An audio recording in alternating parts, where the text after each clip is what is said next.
You're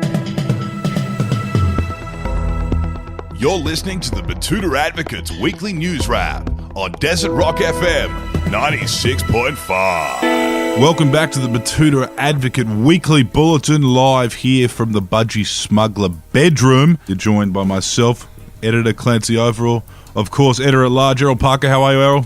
Good, mate. It's always sunny here in the Diamantina. Always sunny. And, of course, our cadet, journalist and newsreader, Wendell Hussey, recording live from his 7-person share house in the French Quarter. How are things going, Wendell? Yeah, well, thanks, Clancy. They're going well. The second week hasn't been anywhere near as fun as the first week, but I'm doing okay. Well, at least you haven't got cholera, mate. Always look on the bright side. Always look on the bright side. You doing well, Clancy? Yeah, good, mate. I'm going to have to hit you up about your mate to get my hands on some cannabis if we continue working from home. He's doing contactless delivery, so it shouldn't be an issue. Ooh. Okay, all right. Well, we'll follow that up after this. Now, just a message from our partner today, SANE.org, before we go any further into the bulletin. Life is far from ideal right now, and this can really impact our mental health. Yeah, now that we're all stuck at home, it's still so important that we stay connected to one another. If you need some support when it comes to your mental health and well-being, the Sane Forums are a place where you can talk online to people who get it. They know what you're going through because they've been there too. Yeah, you're sure to find someone in a similar position as you to talk to. The forums are completely free and anonymous, plus mental health professionals are there in the background 24/7, so you'll always feel safe and supported. So why not sign up right now and chat to others at sane.org/forums. That's SANE.org/forums. Because physical distancing doesn't have to mean social distancing. Sane.org/forums. We care because we've been there. Now back to the show. What's in the news this week, Wendell? Another social distancing story is in the news first up, and that's, for fuck's sake, Melbourne, your beaches are shit anyway.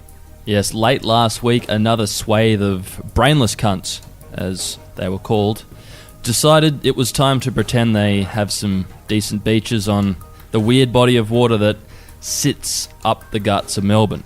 Yes, very Melbourne to think that they are above the rest of the nation, isn't it? Very Melbourne.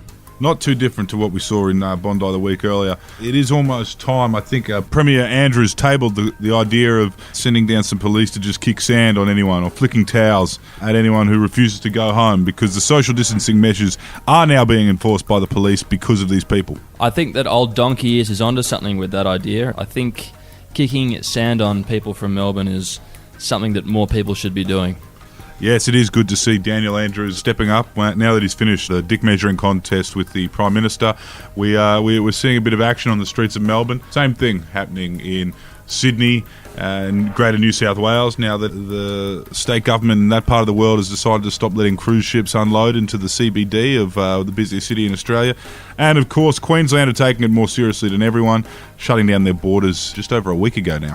Yeah, speaking of contests, there was a comment on that one from Grant Rennie, a citizen from our Betoota Heights district, who said, a three-way pissing contest between Bondi, Manly and St Kilda at the moment, isn't it? Yes, they all have nothing on Lake Betoota Beach. What else have we got in the news in the way of coronavirus, Wendell? Next up, doctors and nurses even hotter after the whole saving civilization thing. Yes, doctors and nurses have been fetishised for a long time, particularly on screen, so I've seen. But it's become even more apparent that this is a thing amongst this whole pandemic. Yes, they are sexier than ever, it seems. Health Minister Greg Hunt has told Australians that healthcare workers are people too, and to stop focusing on how hot they are and start thinking about how exhausted and overworked they are, and to stay home accordingly to minimise their workloads. Moving on to some other national news now, and abandoned Hobart Airport has become home to a growing thylacine colony. I knew they weren't extinct. Incredible stuff.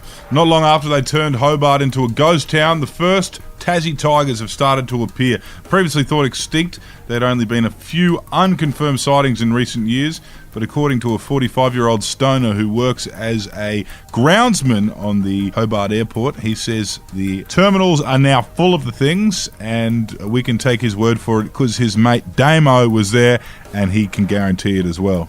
You'd imagine there's a fair few Black Panthers getting around now as well in places like Lithgow and Nimbin. Yes, the Illawarra Escarpment, Nimbin, Gympie, I believe, has a panther, and Walker, of course. Every second town has a panther. Quite a lovely biodiversity story there. Moving along to some local news now, and 2 weeks into self-isolation, housemates unanimously agree to start rooting each other. This is a story that's going to end well. It's certainly a bad time to be a bachelor or bachelorette during the quarantine of Australia. Anyone who was without a partner before this whole thing are looking towards a couple months, potentially even half a year, maybe even more than that, of just pure drought. So it's not hard to see why some housemates in Betoota's youthful flight path district have decided, with all supplies, that they may as well start rooting each other because they won't be leaving for a while. I think this just goes to show that there is a lack of imagination with today's young people. I mean, I don't think there's anything particularly wrong with engaging in a bit of mutual masturbation from either ends of a living room. But there are a lot of comments on that story. One from Matthew Holt, who said a lot of Tasmanians in particular are doing this with their roommates as well. Oh, grow up, Matthew.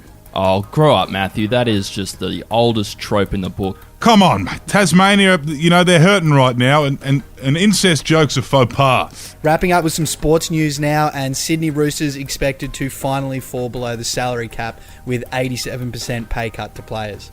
Also another overdone trope. Yes, up there with the Tasmania inbred joke, the old salary sombrero, but it does look to be finally trimmed back to the traditional salary cap now, as the NRL looks to find a way through this coronavirus. If only Uncle Nick had some more brown paper bags to go around. Yes, it is really weird when you think about it. The game managed by rugby league types hasn't managed their money particularly well, except for the Sydney Roosters, who have always been on top of things ever since their lead sponsor, Uncle Nick Politis, decided to take over the reins.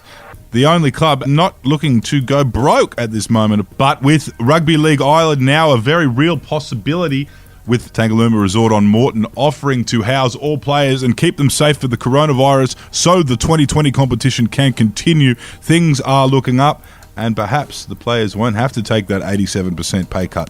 And I, myself, am very excited for League Ireland, so I hope they can make it work.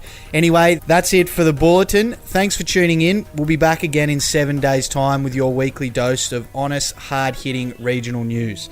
Until then, my name's Wendell Hussey. My name is Errol Parker. Chucky O'Lara. I'm Clancy Overell, and be kind to each other, stay safe, stay clean. Goodbye.